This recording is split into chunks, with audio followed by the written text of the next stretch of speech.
तो नमस्कार दोस्तों, फरी एक बार स्वागत है आपनु गुजरात अपडेट चैनल अंदर। तो दोस्तों, आजना विडियोनी अंदर विविध खेडूत समाचार તેમજ વિવિધ યોજનાઓ તેમજ દેશ અને દુનિયાના હવામાન ખબરના સમાચાર આપવામાં આવ્યા છે। તો વિડીયો પસંદ આવે તો વિડીયોને લાઇક કરી ચેનલને સબસ્ક્રાઇબ જરૂરથી કરી લેજો। તો દોસ્તો, પહેલી ખબરની વાત કરીએ તો ભારેથી અતિ ભારે વરસાદની આગાહી। હવામાન નિષ્ણાત અંબાલાલ પટેલે ફરી એકવાર મોટી આગાહી કરી છે। અંબાલાલ પટેલની આગાહી મુજબ આગામી 24 કલાકમાં રાજ્યમાં ચોમાસું સક્રિય થશે। આગામી 17 થી 22 જૂન દરમિયાન રાજ્યના કેટલાક વિસ્તારોમાં ભારે પવન ફૂંકાશે। આ સાથે અંબાલાલ પટેલે આગામી દિવસોમાં રાજ્યમાં સારો વરસાદ થાય તેવી આગાહી કરી છે, જ્યારે દક્ષિણ ગુજરાત, સૌરાષ્ટ્ર અને મધ્ય ગુજરાતમાં ભારે વરસાદની આગાહી કરી છે। તો દોસ્તો, ત્યારબાદના સમાચાર જોઈએ તો ખેડૂતોના 2 લાખ સુધીના દેવા માફ। એક માહિતી અનુસાર ગુજરાતમાં કુલ 53,20,626 ખેડૂતો આ યાદીમાં નોંધાયેલા છે। તેમાંથી 37,28,639 ખેડૂતોએ 2022-23 વર્ષ દરમિયાન એટલે કે 31 જાન્યુઆરી 2023ની સ્થિતિ સુધી એટલે કે માત્ર 10 માસમાં કુલ કૃષિ માટે કુલ 98,285 કરોડની લોન લીધી હતી। ભલે દરેક ખેડૂતોએ વધતા ઓછા પ્રમાણમાં ખેતી માટે લોન લીધી હશે, પરંતુ તેનો સીધો અર્થ એ થાય છે કે ગુજરાતના દરેક ખેડૂત માથે 2,63,239 રૂપિયાનું દેવું છે। આમ સતત વધતી જતી મોંઘવારીના કારણે ખેડૂત દિવસે ને દિવસે દેવાદાર બનતો જાય છે। ત્યારે તેલંગાણાની સરકારે ખેડૂતોનું દેવું માફ કર્યું છે, જેના કારણે ગુજરાતમાં દેવા માફીનો મુદ્દો ફરી એકવાર ચર્ચામાં આવ્યો છે। ત્યારે મિત્રો, સરકાર ખેડૂતના માત્ર 2 લાખ સુધીનું દેવું માફ કરે તો પણ 90% ખેડૂતોના દેવા મુક્ત થઈ શકે છે। મેં ગુજરાતમાં લાખો ખેડૂતોને લેવાના ભારમાંથી તો દોસ્તો, ત્યારબાદના સમાચાર જોઈએ તો રાશન કાર્ડ ધારકોને આટલી વસ્તુ મફત। જો તમે પણ પ્રધાનમંત્રી ગરીબ કલ્યાણ યોજનાનો લાભ લઈ રહ્યા છો તો હવેથી તમને 35 કિલો અનાજ મફત મળશે। મોદી સરકારે નવા વર્ષમાં આ મોટો નિર્ણય લીધો હતો અને તે માટે તમામ રાજ્યોને દિશા નિર્દેશ પણ આપી દેવાયા છે। આવતી 1 તારીખથી રાજ્યના અંદાજે 80 કરોડથી વધુ લોકોને મફત અનાજની સુવિધા મળશે। આમાં મહત્વની વાત તો એ છે કે તેમને આખું વર્ષ ફ્રી અનાજનો ફાયદો મળશે। આવો તમને જણાવી દઈએ કે કોને મહિને 35 કિલો ફ્રી અનાજ મળશે। તો મિત્રો, સરકાર તરફથી મળેલી માહિતી અનુસાર NFSA અંતર્ગત પ્રાથમિકવાળા પરિવારોને પ્રતિ વ્યક્તિ અને પ્રતિ મહિનો ફ્રી અનાજનો લાભ મળશે। સરકાર દ્વારા જાણકારી અપાઈ છે કે લાભાર્થીને 5 કિલો મફત અનાજ મળશે। તો અત્યંત અન્ન યોજના અંતર્ગત પરિવારને 35 કિલો પ્રતિ પરિવાર દર મહિને મફત અનાજ મળશે, જેથી તમામ રેશન કાર્ડ ધારકો પોતાના ગામની રાશનની દુકાનેથી પોતાનું રાશન લઈ શકે છે। તો દોસ્તો, ત્યારબાદના સમાચાર જોઈએ તો આધાર કાર્ડ ઉપર 50,000ની લોન મળશે। જો તમારી પાસે પણ આધાર કાર્ડ છે તો તમને મળશે ગેરંટી વગર 50,000 રૂપિયાની લોન। હાલમાં રાજ્યમાં લોકસભાની ચૂંટણી હોવાથી સરકારે પ્રધાનમંત્રી સ્વનિધિ યોજના હવે ડિસેમ્બર 2024 સુધી લંબાવવામાં આવી છે। અગાઉ તેની છેલ્લી તારીખ 31 માર્ચ 2023 હતી। આ યોજના હેઠળ નાના વેપારીઓ અને સ્ટ્રીટ વેન્ડર્સને લોન આપવામાં આવે છે। નાણાં મંત્રાલયે ટ્વિટર પર આ માહિતી આપી છે। જો કોઈ શહેરી વિક્રેતા, મજૂર અને કોઈ પણ અન્ય નાગરિક કે કરિયાણા, રેડીમેડ અથવા તો ફળની દુકાન ખોલવા માંગે છે તો તેવા વ્યક્તિને આ યોજના હેઠળ લોનની રકમ આપવામાં આવે છે। જો તમે પણ આ યોજનામાં અરજી કરવા માંગતા હો તો જરૂરી ડોક્યુમેન્ટ સાથે અરજી કરવાની રહેશે। તો દોસ્તો, ત્યારબાદના સમાચાર જોઈએ તો ખેડૂતો માટે 3 મોટી સબસિડી યોજના। ગુજરાત સરકારની વિવિધ ખેડૂતલક્ષી યોજનાઓનો લાભ ખેડૂતોને મળી શકે તે માટે કૃષિ વિભાગ દ્વારા કાર્યરત ખેડૂત પોર્ટલ આગામી 18મી જૂન 7 દિવસ સુધી ખુલ્લું મૂકશે। આ ખેડૂત પોર્ટલ પર સ્માર્ટફોન, પાક સંગ્રહ સ્ટ્રક્ચર અને પાણીના ટાંકાની બાંધકામ પર સહાય યોજના માટે ઓનલાઈન અરજીઓ કરી શકશો। આગામી 18 જૂન 2024ના રોજ સવારે 10:30 કલાકથી 7 દિવસ માટે આ ખેડૂત પોર્ટલ પર અરજી કરી તો દોસ્તો ત્યારબાદના સમાચાર જોઈએ તો ખેડૂતોના ખાતામાં આવશે પૈસા. સરકારે પ્રધાનમંત્રી શ્રમયોગી માનધન યોજના શરૂ કરી છે, જેના હેઠળ દર મહિને 3,000 રૂપિયા પેન્શનનો લાભ આપવામાં આવશે, જેમાં જોડાઈને તમે પણ લાભ લઈ શકો છો. સરકાર દ્વારા શરૂ કરવામાં આવેલી યોજના પીએમ શ્રમ યોગી માનધન યોજના છે. આ યોજના શરૂ કરવાનો હેતુ નબળા વર્ગને આર્થિક રીતે મજબૂત બનાવવાનો છે. એટલું જ નહીં, સરકાર આ યોજના હેઠળ અરજદારના ખાતામાં વાર્ષિક 36,000 રૂપિયા ટ્રાન્સફર કરશે.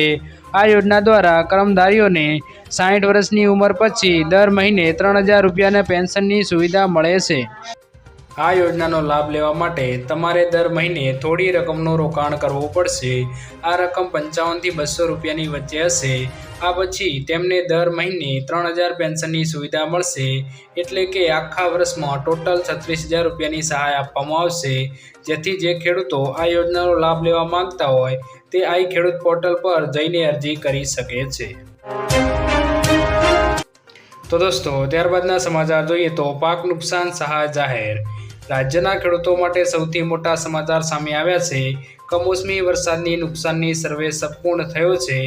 રાજ્યમાં 13 મે 2024 થી 18 મે 2024 સુધીમાં થયેલા કમોસમી વરસાદના કારણે દક્ષિણ ગુજરાતના સુરત, નર્મદા અને વલસાડ સહિત મધ્ય ગુજરાત, ઉત્તર ગુજરાતના જિલ્લાઓમાં ખેતી અને બાગાયતી પાકોને નુકસાન થયું છે. ગુજરાતના 7 જિલ્લાઓમાં 10,943 ખેડૂતોને કમોસમી વરસાદથી નુકસાન થયું. કૃષિ વિભાગની કુલ 30 ટીમ દ્વારા સર્વે હાથ ધરાયો હતો. ત્યારે હવે મે મહિનામાં થયેલી નુકસાનીનો સર્વે પૂર્ણ થયો છે અને ચૂંટણી પૂર્ણ થઈ જતાં સહાય પણ જાહેર કરવામાં આવી ગઈ છે મિત્રો. તો દોસ્તો ત્યારબાદના સમાચાર જોઈએ તો ભૂપેન્દ્ર પટેલની મોટી જાહેરાત. દક્ષિણ ગુજરાતના શેરડી પકવતા ખેડૂતો માટે સારા સમાચાર છે. ટેકાના ભાવ ટન દીઠ રૂપિયા 6,000 થઈ શકે છે.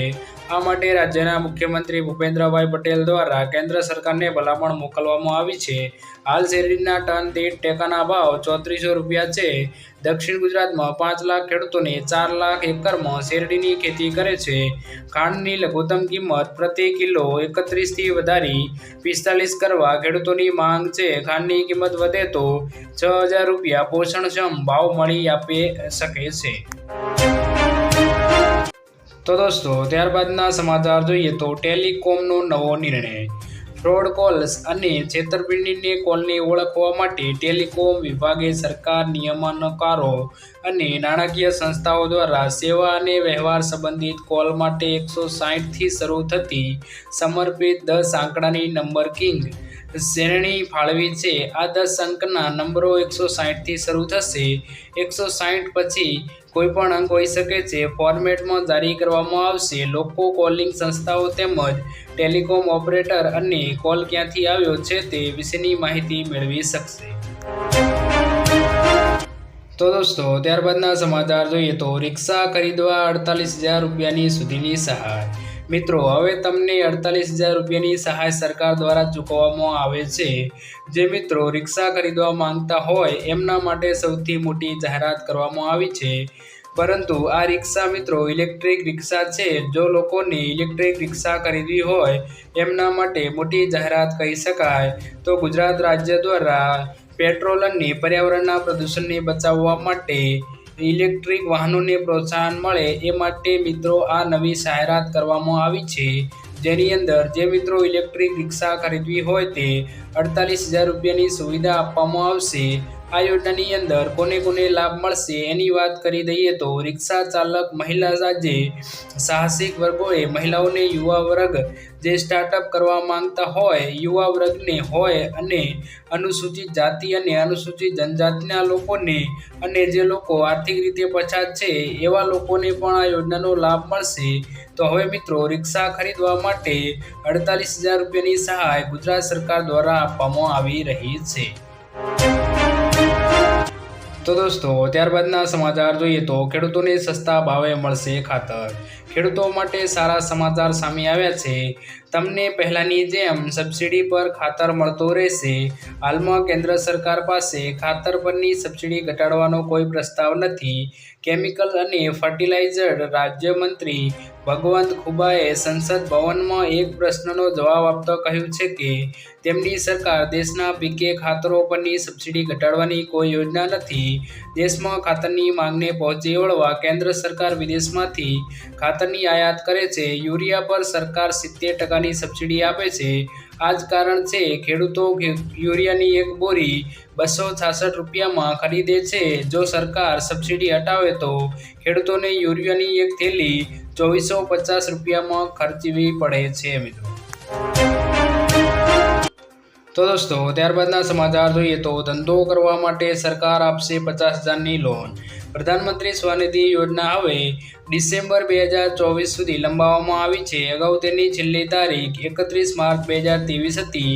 આ યોજના હેઠળ નાના વેપારીઓ અને સ્ટ્રીટ વેન્ડર્સને લોન આપવામાં આવે છે. નાણાં મંત્રાલયે ટ્વિટર પર આ માહિતી આપી છે. જો કોઈ શહેરી વિક્રેતા, મજૂર અને કોઈ અન્ય નાગરિક કે કરિયાણા, રેડીમેડ અથવા તો ફળની દુકાન ખોલવા માંગે છે તો તેવા વ્યક્તિને આ યોજના હેઠળ લોનની રકમ આપવામાં આવે છે. જો તમે પણ આ યોજનામાં અરજી કરવા માંગતા હો તો જરૂરી ડોક્યુમેન્ટ સાથે અરજી કરવાની રહેશે. આ યોજનામાં ગરીબ પરિવાર અને ગેરંટી વગર લોન આપવામાં આવે છે. પીએમ સ્વનિધિ યોજના હેઠળ 50,000 રૂપિયા સુધીની લોનની રકમ મળે છે. ધારો કે જો કોઈ વ્યક્તિ શાકભાજીની દુકાન ખોલે છે તો તેને સૌથી પહેલાં 10,000 રૂપિયાની લોન મળશે. ત્યારબાદ તેને 20,000 રૂપિયા અને પછી 50,000ની ડબલ લોન આપવામાં આવશે. જો કે એક રકમ ભરપાઈ કર્યા પછી સરકાર દ્વારા બીજી લોન આપવામાં આવે છે. તો દોસ્તો ત્યારબાદના સમાચાર જોઈએ તો પતિ પત્નીને 10,000 રૂપિયાની સહાય. જો તમારા પણ છેલ્લા 2 વર્ષમાં લગ્ન થયા હોય કે થવાના હોય તો તમને સરકાર તરફથી મળશે 10,000 રૂપિયાની સહાય. કુંવરબાઈનું મામેરું સહાય યોજના અંતર્ગત કન્યાને 10,000 રૂપિયાની સહાય આપવામાં આવે છે. જેમાં તમારે એક ઓનલાઈન ફોર્મ ભરી જરૂરી ડોક્યુમેન્ટ અપલોડ કરવાના રહેશે.